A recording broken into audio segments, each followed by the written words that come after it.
Hoy os traemos una de las mejores leyendas contadas por el ser humano, un relato de guerra, amor, héroes con poderes sobrenaturales y, cómo no, también algo de historia.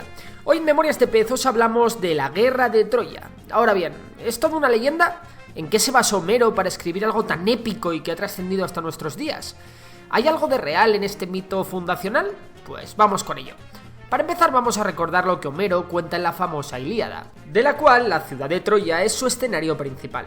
En este poema épico se cuenta la última fase de una guerra de 10 años en la que una coalición de ejércitos griegos comandados por el rey Agamenón de Micenas atacaron y sitiaron la antigua ciudad de Ilión, más conocida como Troya. Esta guerra tuvo dos bandos beligerantes, el de los griegos y el de los troyanos. En el bando de los griegos, o más bien de los aqueos, aparte del rey Agamenón, también estaba su hermano, el rey Menelao, que era rey de Esparta, y no era tan tonto como lo pintan en la peli. Además, Menelao estaba casado con Helena de Esparta, de la cual se decía que era hija del mismísimo dios Zeus.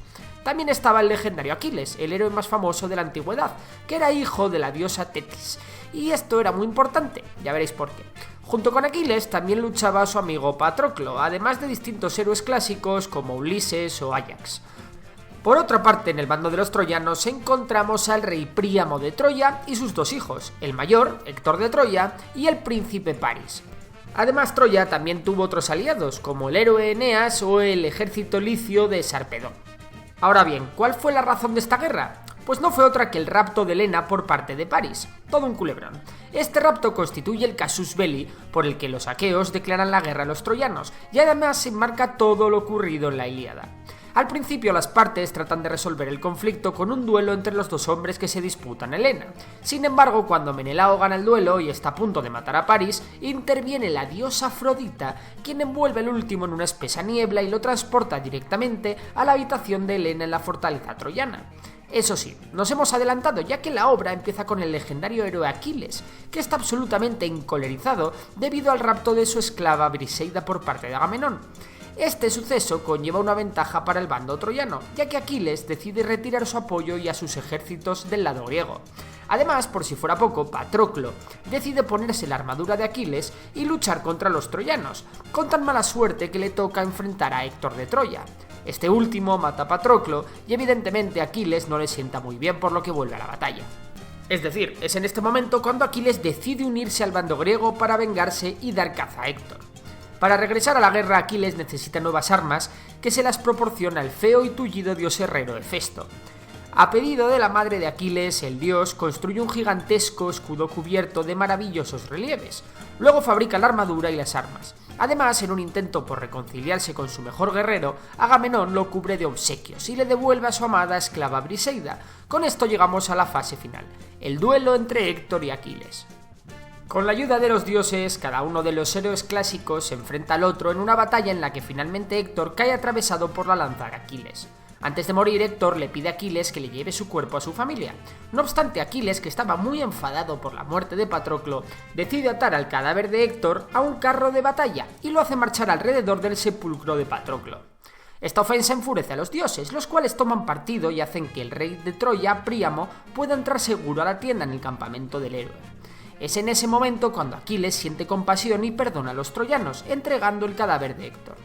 Así, finalmente Héctor es honrado durante días por los troyanos, al igual que los griegos hacen lo mismo con Patroclo. Este es el fin de la Ilíada, pero os preguntaréis, ¿y el resto? ¿Y lo del caballo? ¿No muere Aquiles? Pues en ningún momento de la Ilíada se narra la muerte de Aquiles. Lo que sí se dice es que Héctor profetizó su muerte a manos de Paris y del dios Apolo. Ahora bien, en muchos otros relatos del ciclo troyano de menor importancia sí que se confirma cómo Apolo guía la flecha de Paris y ésta impacta en el talón de Aquiles, matándolo de esta forma. ¿Pero y por qué Aquiles tenía ese punto débil? Bueno, pues cuenta la leyenda que el agua del río Estigia volvía invulnerable cualquier parte del cuerpo que se sumergiese en él. Pues resulta que la madre de Aquiles, la diosa Tetis, al bañar a su hijo en este río, le cogió por el talón, o una hoja se quedó pegada a este, o bueno, algo así. De esta manera quedó una pequeña superficie donde se concentraba toda la vulnerabilidad. Tanto de la muerte de Aquiles como de su inmortalidad hay un montón de versiones distintas, pero bueno, esta es como la más aceptada. En cuanto a lo del caballo de Troya, la primera fuente escrita en la que se habla sobre esto es otra gran obra de Homero, la Odisea.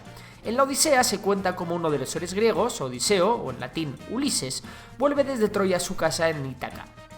Es precisamente Odiseo uno de los que se introduce dentro de una estructura de madera con forma de caballo que había de ser un obsequio para los incautos troyanos. Por la noche, ya dentro de las murallas de Troya, los aqueos salieron del caballo y mataron a los centinelas para abrir las murallas de la ciudad. Este suceso mitológico provocó la caída definitiva de Troya. Y hasta aquí lo de la guerra de Troya. Ahora bien, ¿cuánto de todo lo que hemos contado es cierto? Pues en tiempos de Homero comenzó la recuperación de Grecia tras una época oscura de la que no tenemos datos. Si tenéis interés podéis pasaros por el vídeo de la antigua Grecia que hicimos hace unas semanas. Cuando Homero ubica sus mitos heroicos y divinos en un tiempo anterior al año 1200 a.C., lo hace para recordar a la nueva aristocracia los valores presentados por el propio pasado lleno de gloria. Vamos, que Homero era un poeta épico y no un historiador, y evidentemente exageró cualquier conflicto que hubiera. Siendo realistas, en realidad tampoco está muy claro que Homero existiese como tal, y no fuese un conjunto de autores, pero tampoco vamos a entrar en eso. Aunque es posible que la guerra existiese, la mayoría de historiadores consideran que el núcleo histórico de la leyenda es muy pequeño. Algunos estudiosos afirman que cabe la posibilidad de que los sucesos relatados no se debieran a un solo conflicto, sino que se compilaron y mitificaron varios hechos. Eso sí, ¿la ciudad de Troya existió realmente? Seguramente esta pregunta es lo que llevaría al alemán Heinrich Schliemann, respetado hombre de negocios y arqueólogo, a desplazarse hasta Turquía y comenzar una ambiciosa excavación con la única finalidad de encontrar las famosas ruinas de la ciudad de Troya. Lo que encontró Schliemann en la colina de Hisarlik le llevaría a entrar en las páginas de la historia.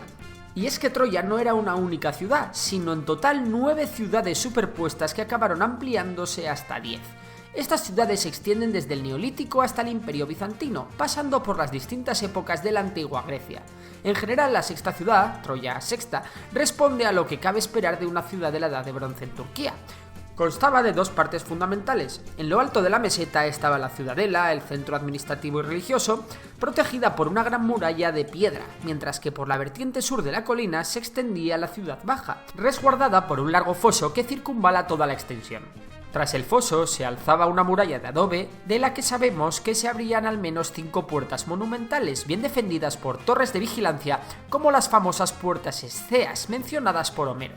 Estas murallas, encontradas en 1988 en Troya 6 y Troya 7A, ponían de manifiesto cómo el recinto era mucho más grande de lo esperado en las primeras excavaciones, pudiendo albergar un total de 10.000 habitantes. Todo esto sumado a la Acrópolis revelaba que esta Troya 6 o 7A pudo ser un emplazamiento importante en la Edad del Bronce. La arqueología ha demostrado que Troya 6 tuvo un final traumático. Hacia el año 1250 a.C., la ciudad quedó devastada por un desastre natural, probablemente un terremoto, pero fue reconstruida rápidamente por los mismos habitantes. Además, hace siglos, cuando el nivel del mar era mayor, la ciudad se encontraba en la costa del estrecho de los Dardanelos y pudo haber sido un enclave estratégico para el control del comercio marítimo con Asia, ya que este emplazamiento se halla entre el mar Mediterráneo y el mar Negro. Por estas razones es muy probable que hubiese una gran ciudad en esta zona. En cuanto al famoso caballo, es probable que sea únicamente una invención, pero también existe la posibilidad de que haya habido algún aparato similar que haya sido transformado por la tradición. En la antigüedad, el término caballo hacía referencia a una máquina de guerra, el ariete, muchas veces construido con forma de animal. De hecho, los asirios usaban este tipo de armas y es muy posible que el ejemplo haya sido tomado por los griegos. También puede ser interpretado como una metáfora de un terremoto, una de las causas posibles apuntadas para la destrucción de la Troya histórica, considerando que Poseidón era el dios de los caballos, del océano y de los terremotos. En fin, actualmente no existe un consenso entre historiadores y arqueólogos que determine a ciencia cierta lo sucedido en Troya a lo largo de los siglos. Ni siquiera estamos seguros de que las excavaciones de la colina de Hisarlik sean la verdadera ubicación de la Troya de Príamo. Lo que sí sabemos es que en realidad o leyenda las historias de estos héroes poseen una aura mística que las han hecho llegar a nuestro tiempo. La ira, la pasión y la devoción, así como las diferencias entre los distintos protagonistas, hacen de la leyenda de Troya uno de los principales mitos fundacionales de la cultura clásica, el mundo romano y por ende la cultura occidental actual. El mismo Virgilio, al escribir la Eneida, cuenta cómo Eneas, uno de los supervivientes griegos de la guerra de Troya, acabó por fundar Roma y ser el progenitor de Rómulo y Remo. Y bueno, hasta aquí llega el vídeo de hoy. Si os ha gustado ya sabéis que podéis darle a like, suscribiros al canal y todo ese rollo. Y si os gusta la economía, suscribiros a Memorias de Tiburón. Por lo demás, nada, un saludo y hasta la próxima.